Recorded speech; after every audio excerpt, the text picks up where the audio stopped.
वामाक्षी ने जब अपनी आंखें खोली, उसे चारों ओर सिर्फ घास, पेड़ और धूल से भरा हुआ मैदान दिख रहा था। उसे याद भी नहीं था कि वो कब से और कितने दिनों से धूल से भरे हुए इस मैदान में पड़ी हुई है। उसके कपड़े आधे फट चुके हैं और हर जगह धूल है। उसके बालों में मानो पूरे मैदान की धूल भर गई हो। बस उसे कुछ कुछ ये याद आता है कि वो शायद मर चुकी थी। फिर ये मरने के बाद अब क्या हो रहा है? वो किस जगह है? यहाँ कैसे आई?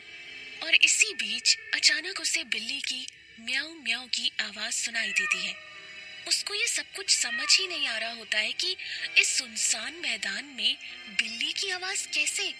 वो इधर उधर देखती है, उसे कुछ नजर नहीं आता। पर एकदम से उसने देखा कि एक सफेद रंग की नीली आंखों वाली जंगली बिल्ली उसकी आंखों में आंखें डालकर उसे देख रही थी। कुछ देर को तो जैसे वामाक्षी की सांसें ही रुक गई हो, क्योंकि ये वही बिल्ली है जिसे देखकर वामाक्षी बेहोश हुई थी या मर गई थी और जिसके बाद वो इस मैदान में पहुंच गई थी। अभी ये बिल्ली का रहस्य वो समझ भी नहीं पाई थी कि सामने एक काले रंग के घोड़े पर मुंह में काला कपड़ा बांधे हुए एक घुड़सवार आ रहा था। अभी पूरी तरह से वामाक्षी होश में नहीं थी कि घुड़सवार को देखते ही डर के मारे उसकी सांसें उखड़ने लगी। घुड़सवार अपनी गति से चला जा रहा था, पर अचानक उसे बिल्ली की म्याऊ म्याऊ सी आवाज सुनाई दी और ध्यान से सुनने पर ऐसा लगा जैसे कोई बच्चा रो रहा हो। ये आवाज सुनकर घुड़सवार जरा अचंभित हुआ, क्योंकि ये दोनों ही आवाजें इस बियाबान मैदान जैसी जगह के लिए अजीब थी। वो जरा ठहरा, घोड़े से उतरा और अपने मुंह से काला कपड़ा हटाया। ये प्रियांक था, उम्र करीब 19 साल, जो काली घाटी के बागी संघ का एक अहम सदस्य बन चुका था। प्रियांक एक बहादुर लड़का था और वो बिना डरे आसपास देखने लगा कि आखिर ये आवाज कहाँ से आ रही है। आसपास सिवाय बड़ी बड़ी घास और धूल के कुछ दिखाई नहीं दे रहा था। तभी एकदम से एक जंगली बिल्ली प्रियांक के ऊपर उछलती है। एक पल को तो उसकी सांसें तेज हो गई। किसी तरह उसने खुद को सामान्य किया। वो बिल्ली उसे कुछ अजीब सी लग रही थी। ऐसा तो नहीं था कि प्रियांक पहली बार जंगली बिल्ली देख रहा था, पर सफेद रंग की ये नीली आंखों वाली बिल्ली बहुत डरावनी लग रही थी। बिल्ली को वो देख ही रहा था कि उसकी नजर दूर धूल से लिपटी एक लड़की पर पड़ती है।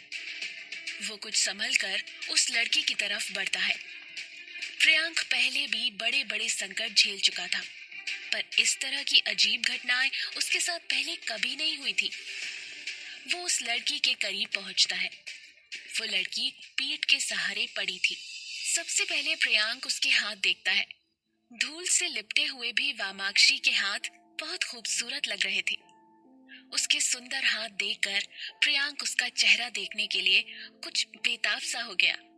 एक पल के लिए तो वो भूल ही गया कि वो सुनसान मैदान में था। वामाक्षी को उसने अपने दोनों हाथों के सहारे से सीधा किया। उसका चेहरा देखकर वो पहचान गया, ये तो वामाक्षी है। वामाक्षी को देखकर मन ही मन प्रियांक ने कहा, वामाक्षी कितनी ज्यादा सुंदर है ये, आज इतने करीब से देखने पर मुझे मालूम हुआ। वामाक्षी अरकाला शहर की लड़की थी और अपने शहर की सबसे सुंदर लड़कियों में से एक थी। प्रियांक पहले भी वामाक्षी को देख चुका था, पर इतने करीब से वो पहली बार देख रहा था। अचानक से उसने गौर किया कि वामाक्षी की सांसें नहीं चल रही थी। ये जानकर उसका दिल बैठ सा गया। वो वामाक्षी को किसी भी हाल में बचाना चाहता था, पर उसके सारे प्रयत्नों के बावजूद वामाक्षी की सांसें वापस नहीं लौटी। वो उसकी लाश पहले अरकाला ले जाने के बारे में सोच रहा था। अगर इसे मरा हुआ अरकाला लेकर जाऊंगा तो न जाने लोग क्या कहेंगे, और वामाक्षी की वो डायन दादी, वो तो मुझे जिंदा ही जला देगी, और फिर हो सकता है कि मेरे अपने परिवार वाले भी मुझे अपने पास ही रोकें। ये सब सोचकर उसने आसपास कहीं गड्ढा देखा और उसमें ही वामाक्षी को दफनाने के लिए अपने भगवान से प्रार्थना की। अब प्रियांक ने जैसे ही उसकी बाहें पकड़ी, एकदम से वामाक्षी ने आंखें खोल दी। डर के मारे प्रियांक अंदर तक कांप गया।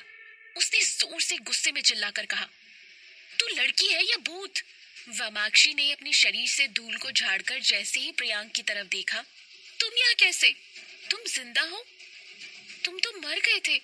पूरे शहर में तो यही शोर था, तुम यहाँ कैसे? प्रियांक का डर अभी खत्म नहीं हुआ था। पहले वो जंगली बिल्ली और अब एक लाश का इस तरह बोल पड़ना। फिर भी प्रियांक ने जरा मन मजबूत करके कहा, मैं अपने परिवार और राज्य से बगावत करके बागी संघ में शामिल हो गया हूँ और इस बीच मैंने तुम्हारे भी गायब हो जाने की खबर सुनी। तुम पिछले 2 दिनों से कहाँ थी और इस सुनसान मैदान में कैसे आ गई? वामाक्षी ने बिल्ली वाला सच नहीं बताया। इस वक्त भी वामाक्षी की आंखें कहीं न कहीं उस बिल्ली को ढूंढ रही थी, मानो उस बिल्ली ने वामाक्षी पर कब्जा सा कर लिया हो। उसने प्रियांक से झूठ बोला, मुझे किसी ने अकारला से ही अगवा कर लिया था, फिर यहाँ ले आया और मरा हुआ समझकर यहीं छोड़ गया। और ये कहने के बाद वामाक्षी जोर जोर से रोने लगी। प्रियांक ने जैसे ही उसका रोना सुना, उसे समझ ही नहीं आया कि उसे क्या करना चाहिए, क्योंकि उसके रोने की आवाज और उस जंगली बिल्ली की आवाज बिल्कुल एक जैसी थी। उसने अपने आप से कहा, ये कैसे संभव हो सकता है कि एक इंसान और एक बिल्ली की आवाज एक जैसी हो? कुछ तो गलत है। उसने उस बिल्ली के बारे में सोचा ही था कि वो बिल्ली फिर उछलती हुई उसके पास आ पहुंची। उस बिल्ली को देख प्रियांक के होश उड़ गए। हालांकि उसने अपना ये डर वामाक्षी के सामने जाहिर नहीं किया। प्रियांक ने ना जाने क्या सोचकर बड़ी हिम्मत करके वामाक्षी से कहा, मैं अरकाला की तरफ ही जा रहा हूँ, अगर तुम चाहो तो मैं तुम्हें तुम्हारे घर तक छोड़ देता हूँ। वामाक्षी को किसी भी तरह अपने घर पहुंचना था, तो उसने तपाक से हाँ कर दिया। वामाक्षी, प्रियांक और वो सफेद बिल्ली अरकाला के लिए उस मैदान से निकल गए। जितने डर में प्रियांक था, उतने ही डर में वामाक्षी। प्रियांक को वामाक्षी और बिल्ली का डर था और वामाक्षी को उस नीली आंखों वाली बिल्ली का। पर ये तो तय था कि दोनों ही उस नीली आंखों वाली बिल्ली के बारे में जरूर जानना चाहते थे। वामाक्षी ने पिछले 2 दिनों से कुछ खाया पिया नहीं था, इसलिए उससे ठीक से चला भी नहीं जा रहा था। उसने प्रियांक से पानी और कुछ खाने के लिए लाने को कहा। प्रियांक ने कहा, यही पास में ही एक मीठे पानी वाली झील है, तुम वहां पानी पियो, तब तक मैं कुछ खाने का इंतजाम करके आता हूँ। ये कहकर वो एक तरफ निकल गया और वामाक्षी और वो नीली आंखों वाली बिल्ली दूसरी तरफ।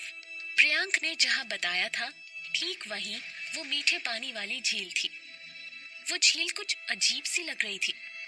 चारों तरफ सुंदर नजारा, हरा भरा, पर फिर भी कुछ अजीब सा, जिसमें वामाक्षी को जरा भी अच्छा नहीं लग रहा था। पर उसे इतनी ज्यादा प्यास लगी हुई थी कि उसने बिना कुछ सोचे समझे उस झील का पानी पी लिया।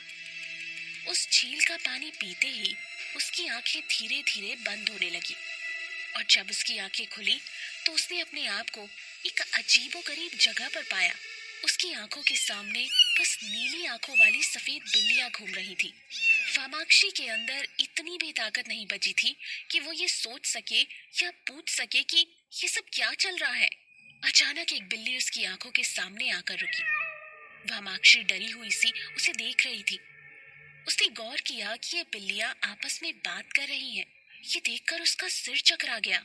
जब से वामाक्षी पैदा हुई थी, तब से उसके आसपास हमेशा कोई ना कोई बिल्ली रहती थी, पर पिछले 17 सालों में पहली बार ऐसा हुआ था कि बिल्लियों ने इस तरह से उसे परेशान कर दिया था।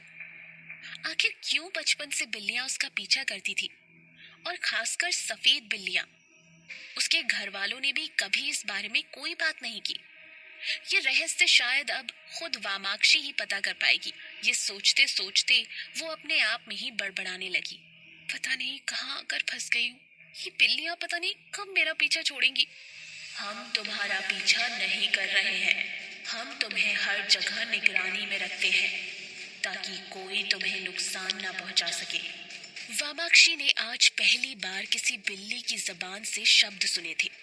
वो ऐसी बातों पर जरा भी विश्वास नहीं करती थी, पर आज अपनी आंखों से उसने देख भी लिया और सुन भी लिया था। आखिर उस नीली बिल्ली ने ऐसा क्यों कहा कि वो आज तक वामाक्षी की रक्षा करती रही है? आखिर कौन है वामाक्षी और इन बिल्लियों से उसका क्या रिश्ता है? वामाक्षी बहुत ध्यान से बिल्लियों को देख रही थी। उसने गौर किया कि वहाँ कुल मिलाकर 9 बिल्लियां थी और इन 9 की 9 बिल्लियों को वो बहुत अच्छी तरह से पहचानती थी। ये सारी बिल्लियां उसे बचपन से आज तक एक ना एक बार मिल ही चुकी थी, पर वो हमेशा एक बार में एक ही बिल्ली से मिलती थी। ये पहली बार था कि सब बिल्लियों ने एक साथ उसे घेर लिया था। क्या चाहती है ये बिल्लियां वामाक्षी से? वो ये सब सोच ही रही थी कि एक बिल्ली ने उसकी आंखें बंद करके कान में कुछ कहा, और उसकी बात खत्म होते होते वामाक्षी रोने लगी, जैसे उसकी आंखों के सामने कोई और दृश्य चल रहा हो। वो किसी और दुनिया का कुछ देख पा रही हो। देखते देखते वो इतना रोने लगी कि 9 की 9 बिल्लियों को मिलकर उसे संभालना पड़ा। आखिर ऐसा क्या देख और सुन लिया वामाक्षी ने कि वो पागलों की तरह रोने लगी थी। जब वामाक्षी ने रोना बंद किया तो एक बिल्ली ने गंभीर आवाज में कहा, मेरा तुम्हारा हम सबका एक ही मकसद है, हमारे जीवन का एक ही मकसद है। इस बार तुम्हें मनुष्य जीवन मिला है तो सारा बोझ तुम्हारे कंधों पर है। उम्मीद है कि तुम हम सबको निराश नहीं करोगी। वामाक्षी ने अपने आंसू पोंछे और आंखें बंद की, जैसे मन ही मन कोई प्रतिज्ञा कर रही हो। बिल्लियां समझ गई कि वामाक्षी जरूर उनका अधूरा काम पूरा करेगी। तभी एक बिल्ली ने कहा, तुम्हारी मदद के लिए मैं हरदम तुम्हारे साथ रहूंगी, तुम्हारी परछाई बनकर ही चलूंगी। तुम्हें कोई किसी तरह की चोट नहीं पहुंचा पाएगा, क्योंकि मैं हर दुर्घटना होने से पहले ही भांप लूंगी।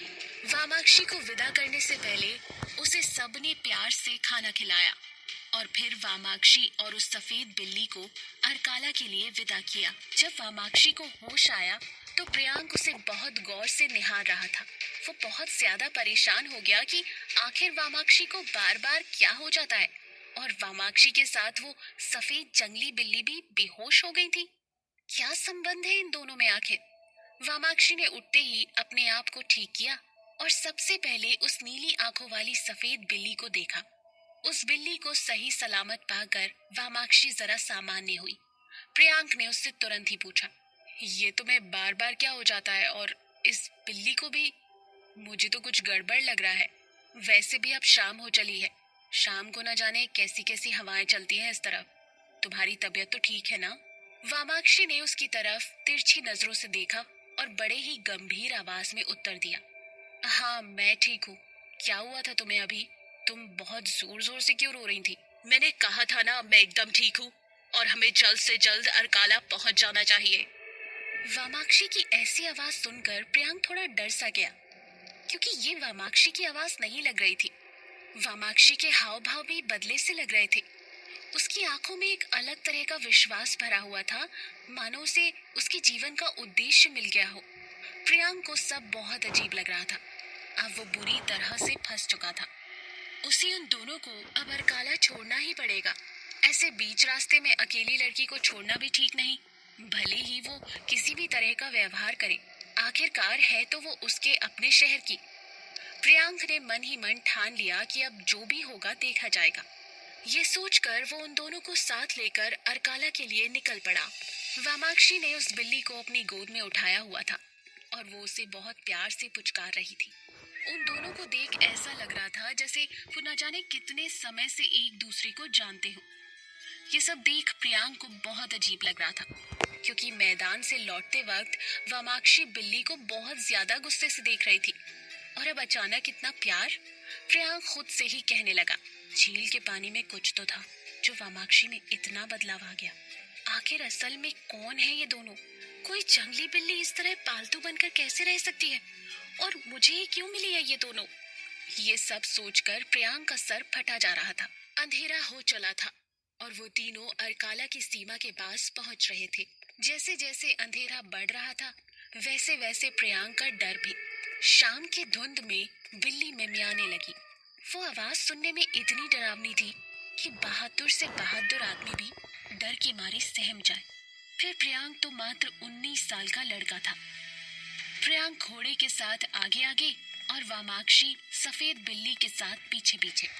प्रियांक की एक बार भी हिम्मत नहीं हुई कि वो पीछे मुड़कर एक बार देख ले कि आखिर चल क्या रहा है पीछे।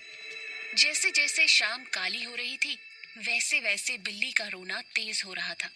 प्रियांक का डर के मारे बुरा हाल था, और अब उसने सोच लिया था, अब जो चाहे हो जाए, मैं पता करके ही रहूंगा कि आखिर इन दोनों के बीच क्या रिश्ता है। ये सोचकर वो जैसे ही पीछे मुड़ा, उसके हाथ से घोड़े की लगाम छूट गई। वो डर कर जमीन पर गिर पड़ा। उसकी जबान मानो हलक पर आ गई थी और आंखें फटी की फटी रह गई थी। दुनिया का कोई भी इंसान ये दृश्य देखकर डर जाएगा। प्रियांक ने जिंदगी में इससे भयानक दृश्य कभी नहीं देखा था। शायद वो किसी को बताए तो कोई ये बात मानेगा भी नहीं। आखिर ऐसा क्या देख लिया था प्रियांक ने जिसने उसके पैरों के नीचे से जमीन खिसका दी? और ऐसा क्या था जो वामाक्षी प्रियांक से छुपा रही थी? और क्या कहा था उस बिल्ली ने वामाक्षी के कान में? इन सब सवालों के जवाब जानने के लिए सुनते रहिए The Cat Girl, only on Pocket FM.